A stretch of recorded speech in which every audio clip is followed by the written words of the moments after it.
加密貨幣、穩定幣同埋代幣化存款等等嘅數碼資產越嚟越受投資者關注。有邊啲因素會推動市場發展呢？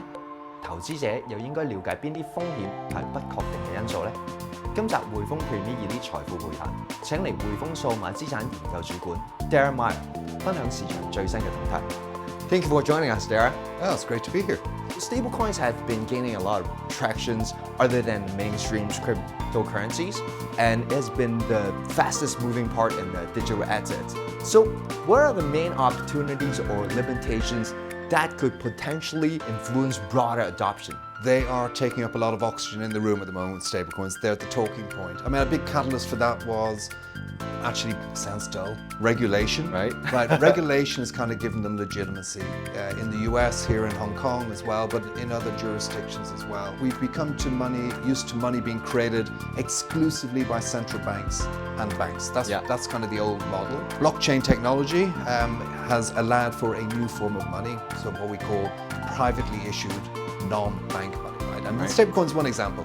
Banks can issue them, non-banks can issue them. And they are a form of payment. You can move money in some instances across borders, you can pay for stuff using them, and they are tied to a real world asset. So how far away do you think we are moving into that stage to actually a broad adoption where most people could use it? Still pretty small. I mean, I don't want to be unfair. Sometimes the analogy used is like the mosquito in the bedroom. It's tiny, but you got to pay it attention, right? Right.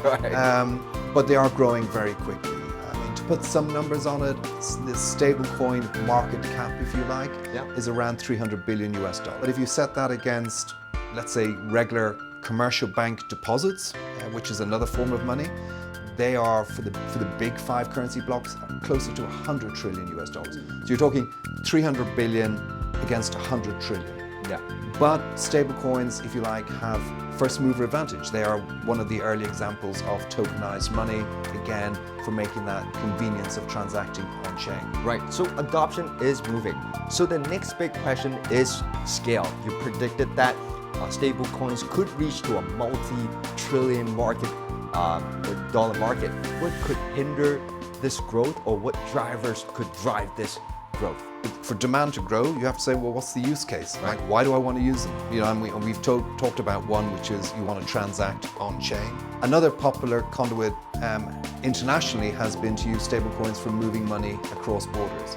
Because two people with an internet connection in many jurisdictions can just move money between them instantaneously. Another use case is in economies where they've got high inflation and don't have access, for example, to US dollars, stablecoins can act as a, if you like, a proxy that gives you that access, gives you that kind of hard currency. The second, as I mentioned, are costs. You know, those on-ramps and off-ramps, they are a constraint at the moment towards uptake, but I think they will get smaller, and then stablecoins become ever more popular. Alongside with stablecoins, banks are definitely getting into that realm and are looking into tokenizing their form of bank money.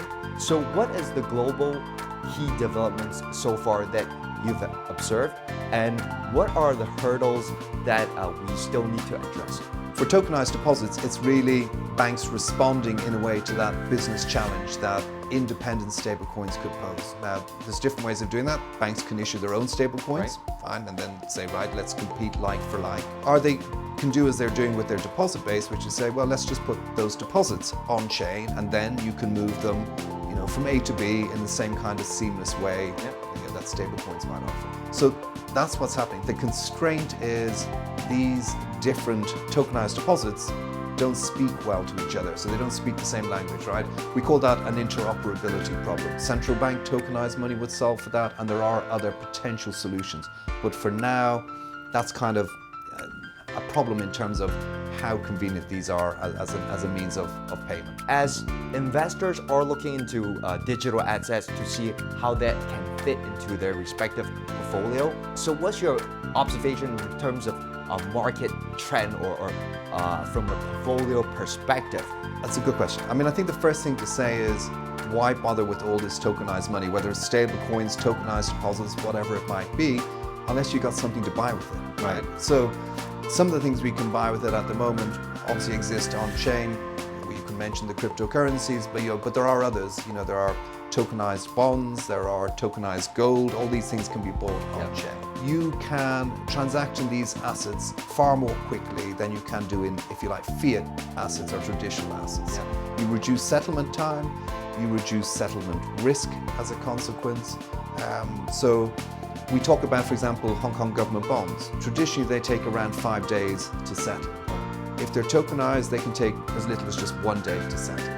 Now, if you're an investor with multiple assets across multiple portfolios, you become much more agile, trading, changing the complexion of your portfolio, how frequently you might choose to trade, and conveniently, how cheap it might be to make those kind of changes, right? So that, I think, is the appeal, and that's why you'll have tokenized money growing in parallel with the growth in tokenized asset markets. The two have to run together. So across stablecoins, tokenized deposits, or portfolio adoption, so I guess the common thread is how quickly infrastructure and rules are catching up to innovation.